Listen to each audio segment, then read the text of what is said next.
Hello there, welcome back. This time I'm going to talk again about the Beastie Boys. This is the Criterion Collection, which is a collection that was just released on DVD years ago. You can still pick it up. You get a booklet with it which tells you all the videos. It's all the Beastie Boys videos. Well, not all of them, but the best ones, the ones they like. You will not find Fight for Your Life to Party in this. You know, I think this was done when they were a bit off that song. They were fighting against that reputation. But you also get a poster, which I'll get to in a second. Double-sided.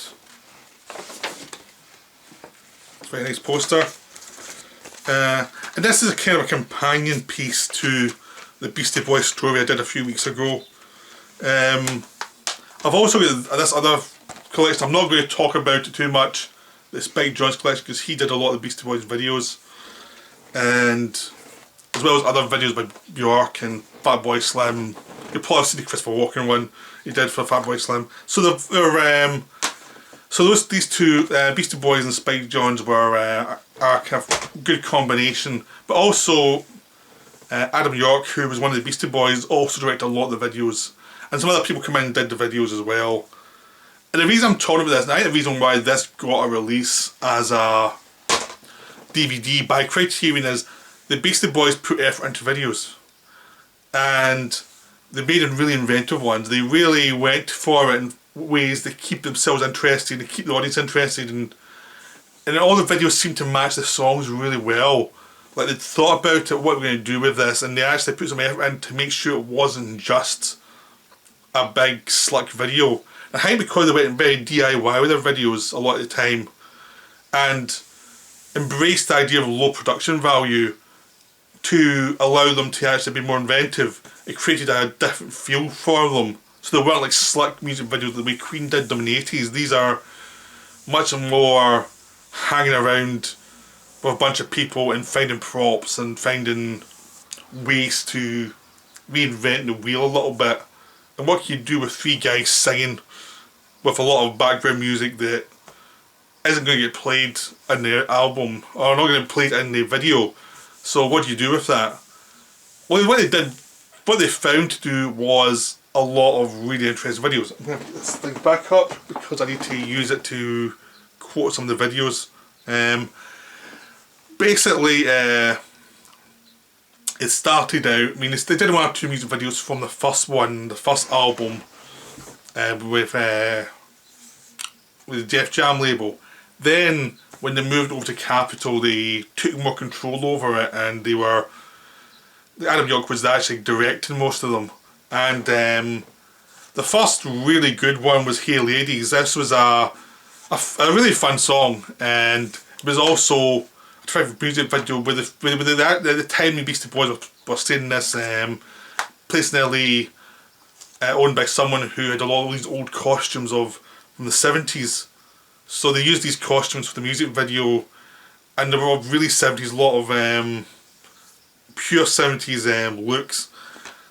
And they really set themselves up. This is when the Beastie Boys went from being the brain dead yokels from the Fight for Your Life to Party to being self-aware, self-parodious. You know, this is when they really embraced the idea, like, let's take the mickey ourselves, we're white rappers, come on, let's have fun. And Hey Ladies is the first one where you're getting these scenes almost like American Gigolo, but they're for ridiculous clothes. Like one of the members, Mike D's, getting dressed up, and you're doing all the American Gigolo stuff, but it's for ridiculous clothes he's wearing. It's very 70s, it did not fit into where he was going. And there's some really fun nightclub scenes as a dance along to this song, and it just works. It's just a very cheerful, fun song, and the music video just embraces the cheerfulness of it.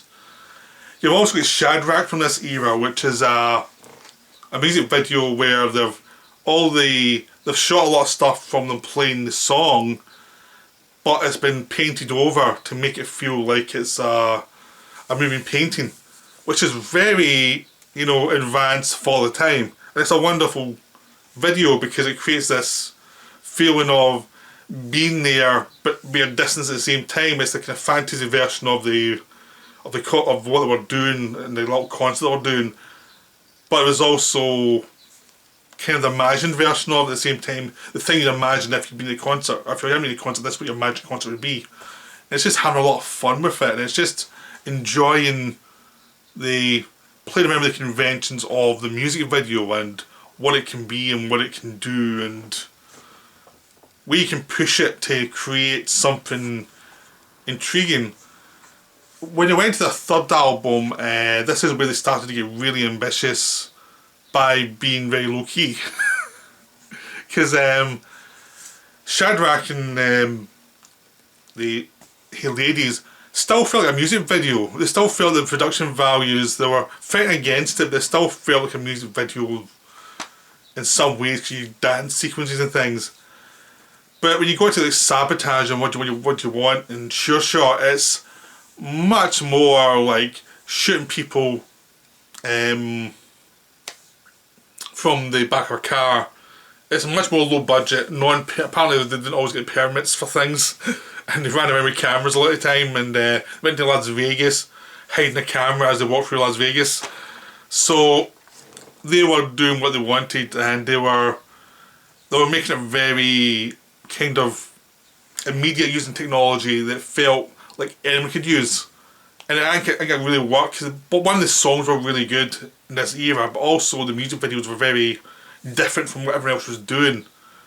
And Sabotage was a first kind of major parody when they went around as if they were acting like 70s police officers, and they were making up names for themselves as characters, and one was a rookie and one was the old pro, and they were running around like lunatics. This was directed by Spike Jonze, and it was really funny, but it just went in the music as well. It was just one of those songs that everyone saw. Everyone saw that video when it came out, you know, because it was so unique and so different. You have What You Want, which is again it's them rapping, and they're just rapping to the camera like a fisheye lens, but all the imagery has been messed around with using video technology to make it really obscured, and it's really wonderful and it suits the song. And you have Sure Shot, where they're just walking around. That's Spike Jonze one, where they're walking around Vegas and rapping, and again they're rapping into the camera, but it just works. It's just a weird immediate feel to the music. It really suits the music because they've worked the videos to suit the music, to suit whatever song they're doing.